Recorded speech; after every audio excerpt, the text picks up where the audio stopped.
Hi, I'm Mary Colbert, And I'm Don Colbert. and this is the Divine Health Podcast with Dr. Colbert. This is going to be probably one of the best podcasts you've ever listened to.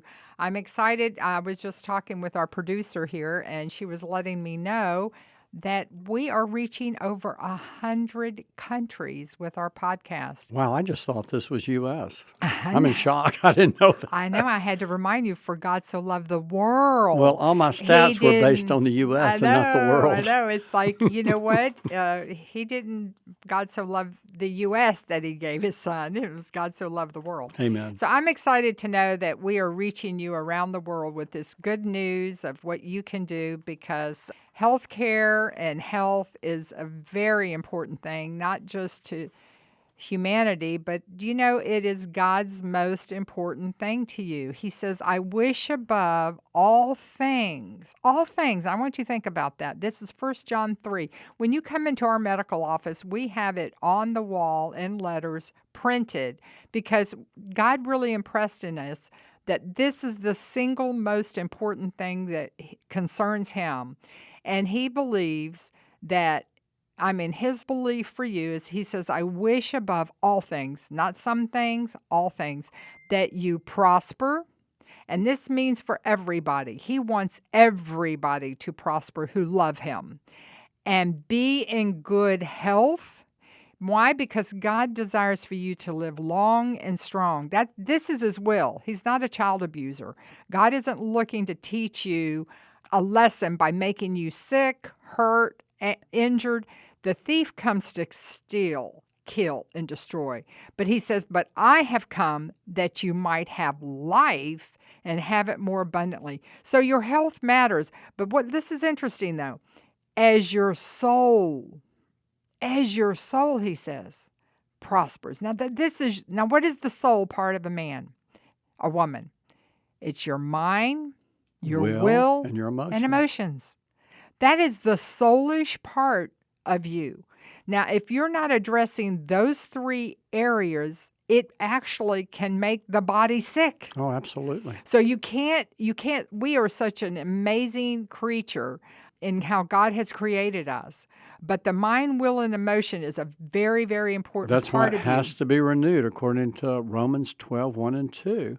But that scripture is actually 3 John chapter 1. There's only one chapter, Right. verse 2.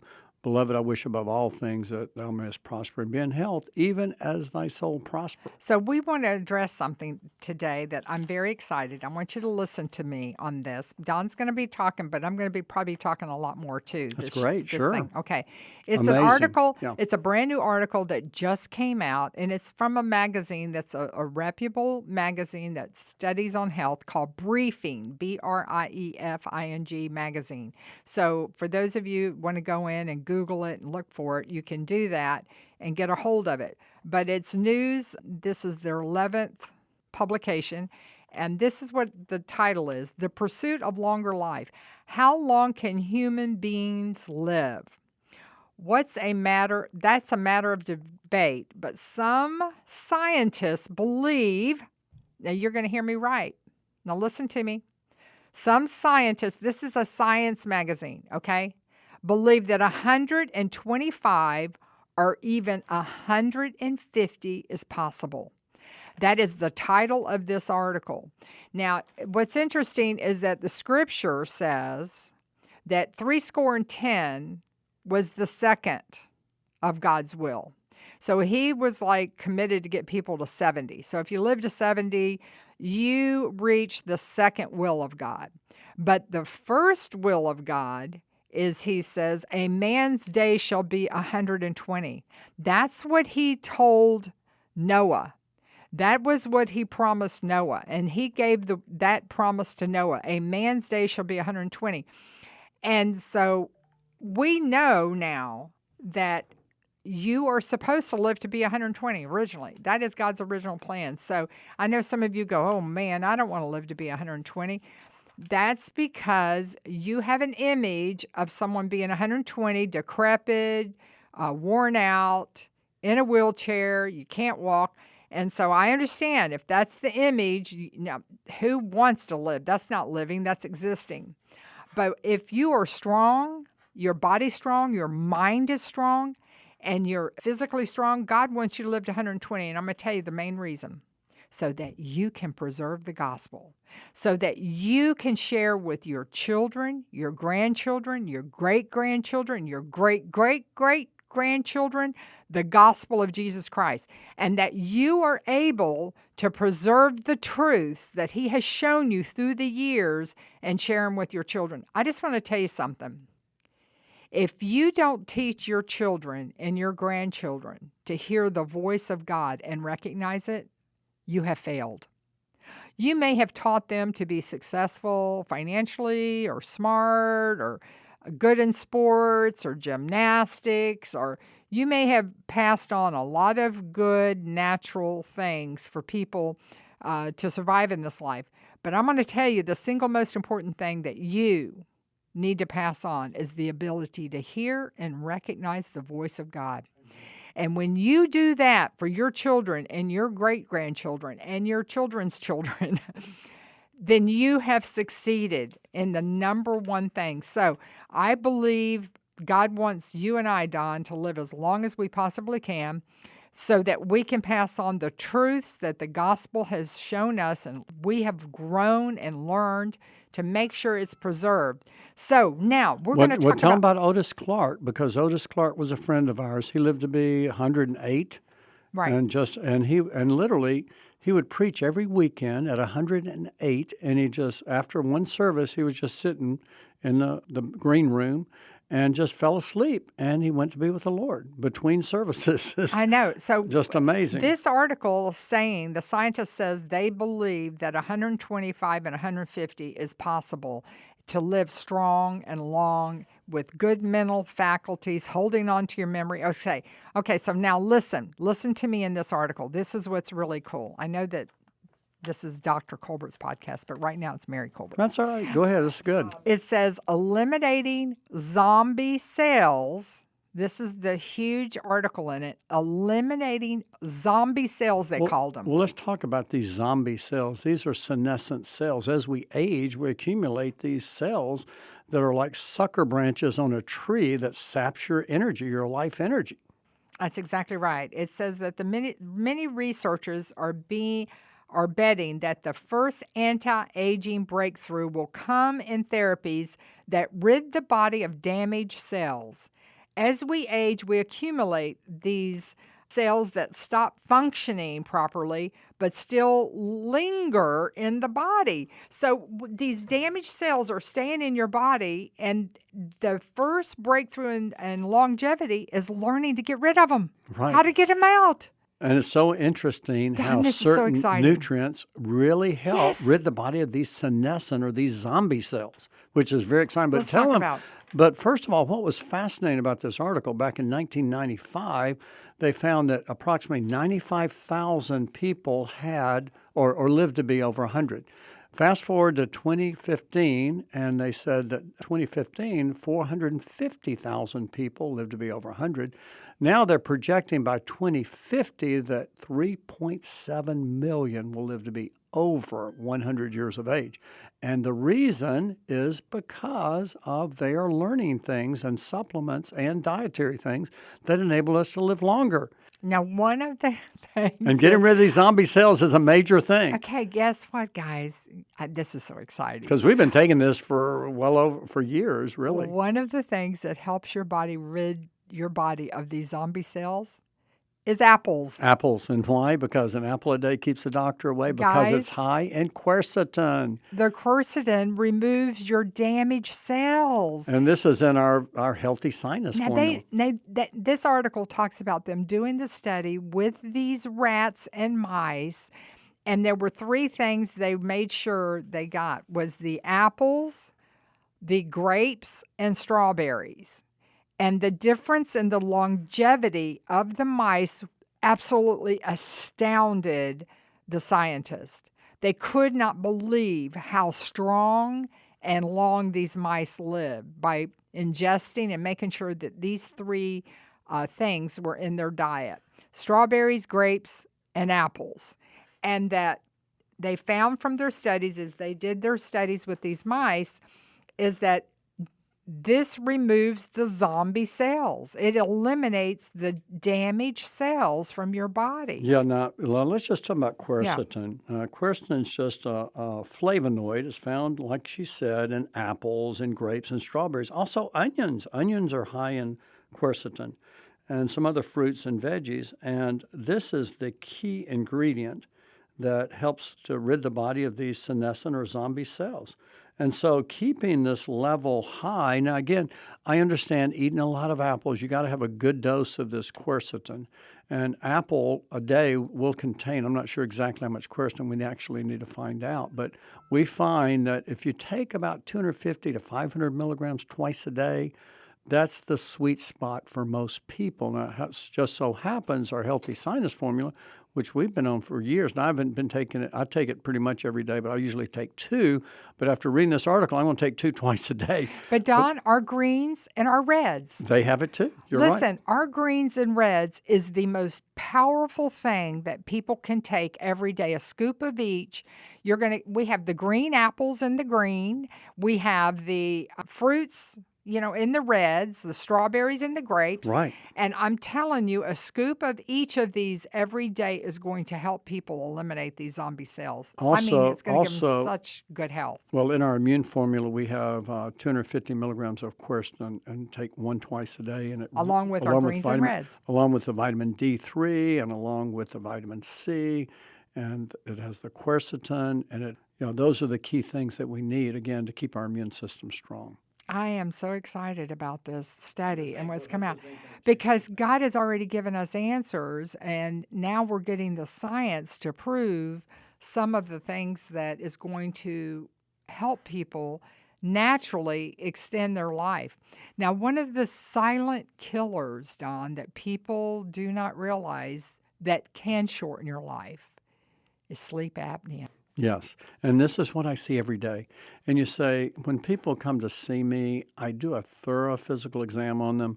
And one of the things I really notice, I do a good oral exam, and so many patients, I see literally their soft palate sagging. And then I ask them, but I asked their spouse, I said, first I asked them, do you wake up with a dry mouth? And I asked the spouse, do you notice they stop breathing and then they gasp for air? And they say, yes, how did you know? I say, because I can see the palate sagging, so I send them over for a sleep apnea test, which is a simple little test. You can actually do them now at home, which is pretty fascinating. You can do the home sleep study, and that's thanks to COVID. Most everything went, with home testing, but you can do the sleep study at home, and you can determine if you do have sleep apnea. But let's just describe what sleep apnea does, because most people don't realize that approximately 26% of adults have obstructive sleep apnea, and especially those people that are older. As we get older, we increase our risk of sleep apnea, and as our neck gets larger, we increase our risk of sleep apnea. Men, if your neck is 17 inches or greater, you stand a greater risk of sleep apnea. Women, if your neck is 16 inches or greater, your risk of sleep apnea is greater. Now, what is sleep apnea? First, it's a sleeping disorder that can lead to serious health problems such as high blood pressure, heart trouble, arrhythmias like atrial fibrillation, ventricular fib, also severe fatigue. And untreated sleep apnea causes breathing to stop repeatedly during the sleep. It usually causes real loud snoring, like the people that can rattle the windows, and extreme daytime fatigue. Even with a full night's sleep, these people are never recharged because they're usually waking up 100 times or hundreds of times a night because their body's having to breathe. Their body is waking up, their own system's waking up in order to get them to take that deep breath. It can affect anyone, even children. 1% of children have it, but especially in older men who are obese. If you're obese, then you have a much greater chance of having sleep apnea. Now, it also triggers, like I said, high blood pressure. So many people with high blood pressure, they have untreated sleep apnea, obstructive sleep apnea. Or they can lead to heart failure, congestive heart failure, where you get swelling in your feet and ankles, pulmonary edema. It can lead to diabetes, heart attack, atrial fibrillation. The biggest thing are the symptoms that are missed. And I am shocked at how many people, their primary care doctors missed it, their cardiologist has missed it. They've been treating them with high blood pressure for years. They've been treating them with atrial fibrillation for years, but no one has checked them for sleep apnea. And so here's the symptoms that people have. Number one, snoring. Not just snoring, but loud snoring. Now, also daytime sleepiness or fatigue, but also they have a restlessness during their sleep where they just don't sleep good. They get that dry mouth or sore throat when they wake up. They have problems with forgetfulness, problems concentrating. They're irritable, they're grumpy. And you say, oh, they got low T or low testosterone, but many of these patients have sleep apnea. Many of them have depression or anxiety. Many get night sweats, frequent nighttime urination. They get headaches. This is a major thing with patients with sleep apnea. So many get these tension headaches and because they're just not sleeping good. And then sexual dysfunction. So many men get ED, and it's that sleep apnea. So again, it's so easy to diagnose, but other triggers of this are having large tonsils or a large tongue. Also a family history of sleep apnea. Also having allergy and sinus problems. Now, this was my problem. I have a deviated septum, and I used to love cheese. And I used to love this sharp cheddar cheese, and I'd get a little slice at night. And then I started having problems where I could not breathe through my nose. And when this would happen, I would snore and and then my wife said, "Oh, you stopped breathing," and then you would gasp for air. And this is one thing I've seen in so many patients. They are dairy lovers, and I used to be a cheese lover, and I used to eat my Caesar salad with that Parmesan on it, and then I'd be snoring at night. So what happened is I simply laid the cheese on the altar as well as other dairy products, including yogurt, no casein A2 milk, skim milk at night, none. My snoring went away. I started breathing normally. My dry mouth went away. I used to wake up with a dry mouth. I thought, oh, I'm dehydrated. No, I was having to breathe through my mouth, but I couldn't get the air in. And so I literally had a degree of sleep apnea. And I was wondering why I was so bone tired. These people are bone tired during the day. It's not just a tiredness. It is a fatigue that is worse than fatigue. I call it bone tiredness. If that's you, please get checked for sleep apnea because that's what I had. I had the bone tiredness, and that is the key that I hear. But when I gave up the dairy, I started using a little bit of the nasal cord at night. It keeps, and I do still have the nasal septal deviation, but I stopped snoring. I started sleeping soundly. My energy returned. Everything returned, and it turned it off. And I think one thing that's a good advice for people as well, especially if you're in the winter months and you have the heater on, Oh, you this is guys great. need to Absolutely. go get you and invest in a humidifier. You Yes. need a humidifier. It also protects you against COVID. Get that It does. humidifier, And especially if you're running the heater. right. And it's while you're sleeping. You don't need it if you're up and about. Right. But while you're sleeping, you need a humidifier running in your bedroom every night. So go invest in a humidifier, extend your life, keeps your throat from getting dry and keeps it moist and keeps your lungs moist. And it's also now they found is a huge deterrent from getting COVID pneumonia. So everybody, I am like a big proponent now of the humidifiers for people as they go into the winter months running the heater. Now, also, if you have severe nasal septal deviation, and most doctors never look inside your nose, but every patient I see, I'll look inside their nose, and I'm shocked how many people have nasal septal deviation where that nasal septum's pushed over to one side. And I say, oh, you can breathe really good through this nostril, but I notice you can't breathe well. And they say, how do you know? I say, because your nasal septum's pushed over to the left or the right. And they say, my goodness, my doctor's never told me that. But if it's severe, you can't breathe through it, and it can literally trigger sleep apnea. So there's a new procedure the ENTs are doing. It's called a balloon septoplasty, where they put this little balloon up in the nose in the office, and they pump it up, and it just moves the septum back in its place. Real simple. And a lot of people, if your septum's moved over, if you can't breathe through one nostril, find an ENT that knows how to do that new balloon septoplasty procedure in the office. And it's amazing how that helps. Now, people that have had their tonsils and adenoids removed, does that help Yes. them?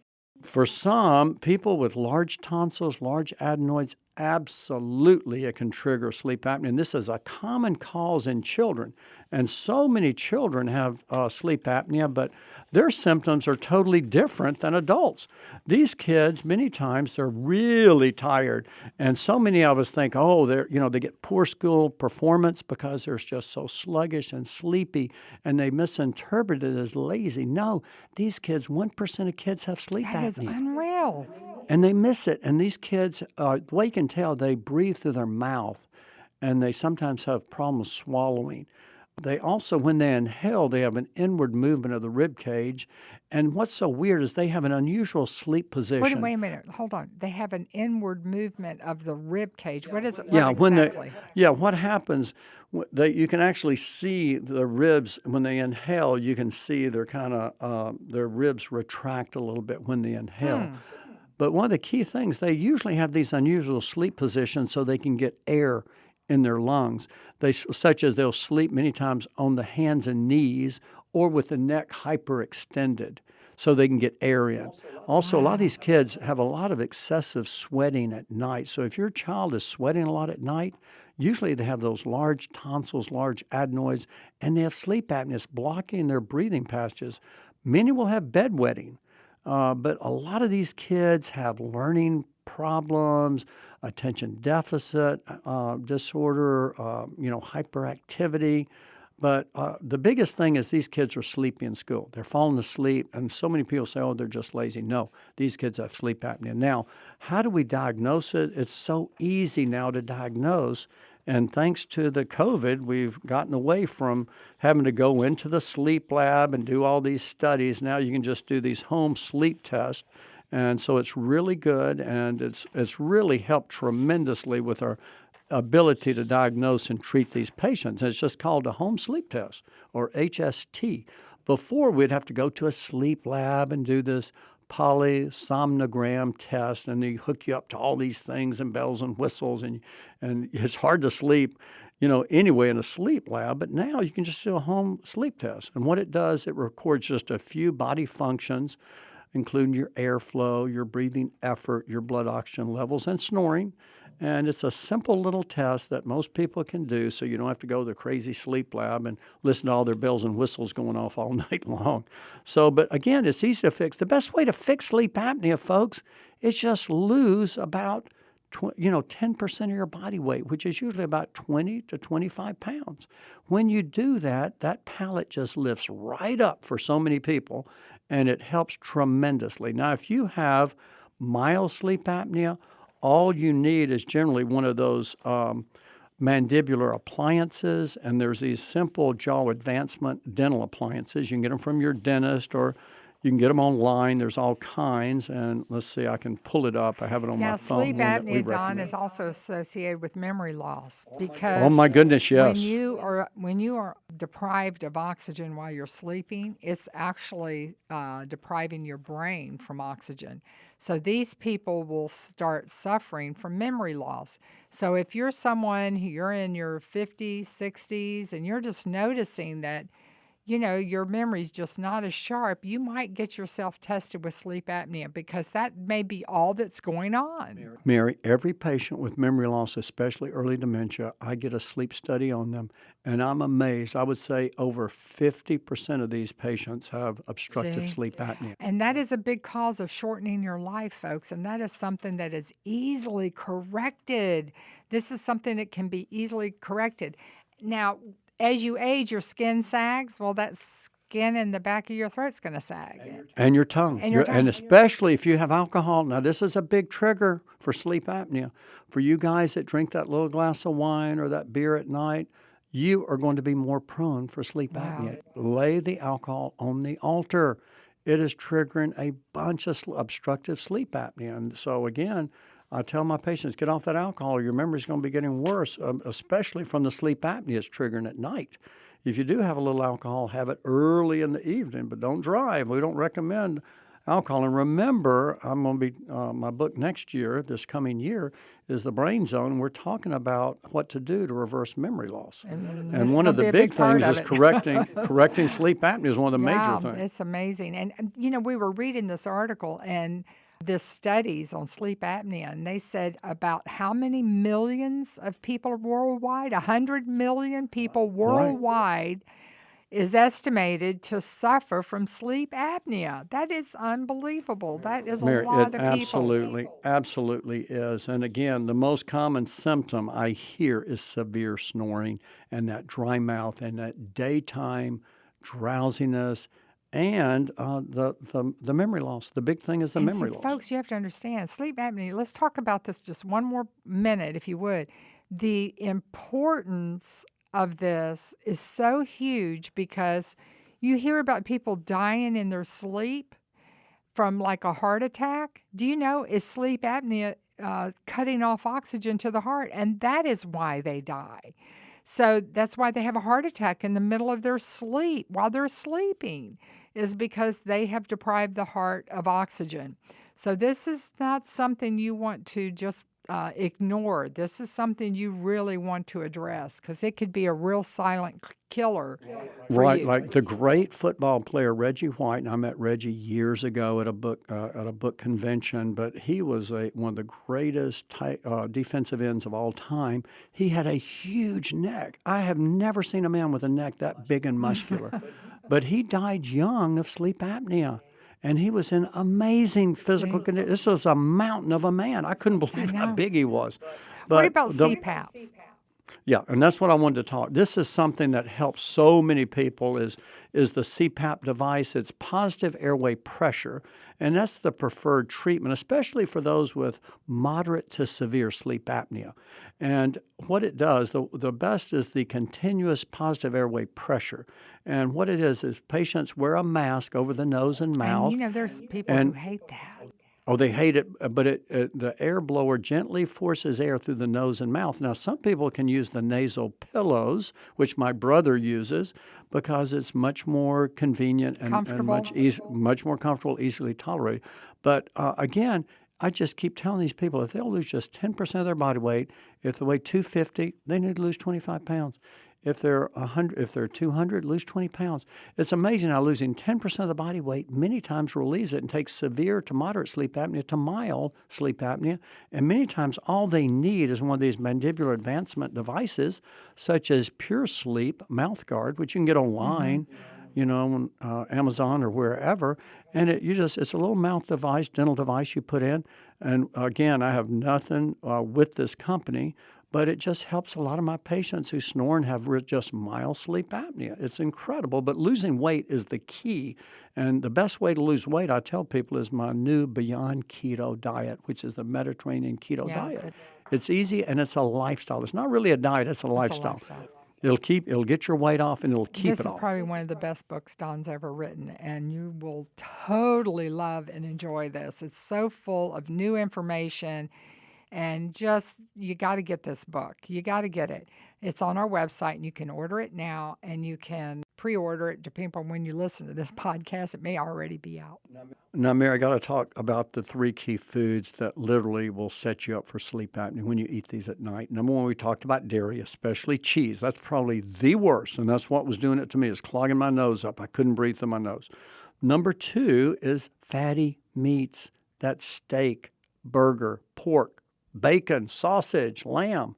Eating too much, especially saturated fat at night, is a big risk factor for sleep apnea.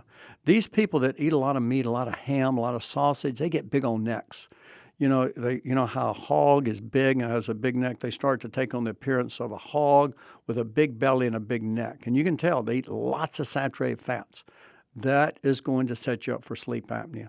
Number 2 are bananas. We find bananas. People are eating bananas at night because it literally helps fill them up.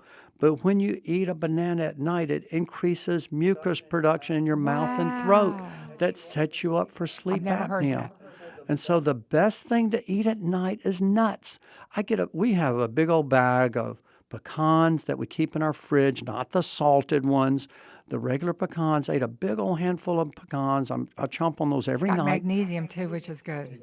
Exactly. Magnesium and zinc, they help you sleep at night. They help reduce sleep apnea. Also, almonds. Just get the almonds that are not salted. Now, again, if you don't have blood pressure problem, you can get the salted one. That's okay. Also, you can have any nut. They said, what about peanuts? Well, peanuts are not a nut. It's best to avoid peanuts or minimize because so many people are sensitive or allergic to peanuts and they have mold. But the other nuts are great. Whatever nuts you like, have a handful of nuts. When you do that, you're going to be sleeping better. You're not going to be waking up with low blood sugar. And that good magnesium is going to help reduce the risk. So good. Walnuts are wonderful for you. Macadamia nuts, absolutely. The one you have to be careful with are, again, the ones that have mold or like pistachios. Some people get sensitized, but if you don't have any problems with that, that's fine. Those are also good nuts for some. And Brazil nuts, they're high in selenium, so you usually have 1 or 2 Brazil nuts. Don't be eating them by the handful. But also foods that are rich in melatonin, like your veggies at night, your broccoli, your asparagus, your cucumbers, your salads, things like that, as well as foods high in tryptophan, like turkey, having a slice of turkey at bedtime, or chicken or fish or nuts. Those are great at night, or even some beans. You can have beans as long as your gut's okay and you don't get gas, but not baked beans, that's sugar. And so those are simple things we can do, foods we can eat at night that'll help us sleep and that will help prevent sleep apnea or minimize sleep apnea. But the big thing is you got to lose the weight. The weight is the key. The palate is sagging. It's like a curtain coming down. And so, again, if you don't lose the weight, you're a setup for sleep apnea. This is such good information. I hope you can listen to this and replay it over and over again. And you want to make sure you go to our website, drcolbert.com, and get a hold of our greens and our reds to extend your health. Also, our immune formula has that quercetin in it and all the nutrients to help your immune system. And our sinus formula also is great for the sinus. It also has that quercetin, which is really good for longevity. But the last thing are your pillow types. There's a bunch of good pillows. We love Mike Lindell. His My Pillow is excellent. There's also pillows for sleep apnea that help tremendously. The biggest thing, guys, women, do not sleep on your back. For over 30 years, I've been helping my patients by just saying, if you sleep on the back, you're going to snore more and your sleep apnea will be worse. Turn on your side or on your belly. That's the best. You need to learn to be a side sleeper. Exactly. And if you're a side sleeper, you're going to need to get another pillow that will support your neck. So you may have to have a wedge pillow, and it has a gentle slope design, which elevates your neck during sleep. For you side sleepers, you may need a cervical pillow, which is really good for those type patients. And there's CPAP pillows for patients who wear a CPAP. So again, the pillow is important. We love Mike Lindell and his My Pillow too. But again, the sleeping position is important. Be a side sleeper. I would have the wives of the husbands with sleep apnea sew pockets in a T-shirt in the back of the shirt and put little tiny plastic balls so that they couldn't lay on their back. It'd make them roll over on their side or on their tummy. You can actually buy these T-shirts now on Amazon that have a pocket for the little ball to go in. They actually have that's those great. Okay, those are perfect. You can already... So look at that. We did that 30 years ago, and it helped so many people with sleep apnea until they could lose their weight. But the big thing, crucify your flesh. Lay the sugar on the altar, the dairy on the altar, the sleep apnea foods on the altar, especially those, I call them those saturated fat, bacon, sausage, ham, all of that, as well as the bananas. We don't realize those bananas are creating mucus. That's a mucus food that's creating mucus and setting you up for sleep apnea. Well, this is some powerful advice for you so that you can live long, and not just live long, but live long and strong, because that is God's desire for you, and that's our prayer for you. And I pray that this brings great divine health to those that are listening. And be sure and share this podcast with your friends and family and tell them about it. Don't be a dead seed. Don't be someone who takes it all in and you don't give it out. God wants you to be a giver-outer. So that's good, a giver-outer. Yeah, that's so good. Be sure to share our podcast with others and the good news. And 3 John 1:2 says, Beloved, I wish above all things that you prosper and be in health, even as your soul prospers, and we wish the same for you. God bless you. Until next time, we'll see you.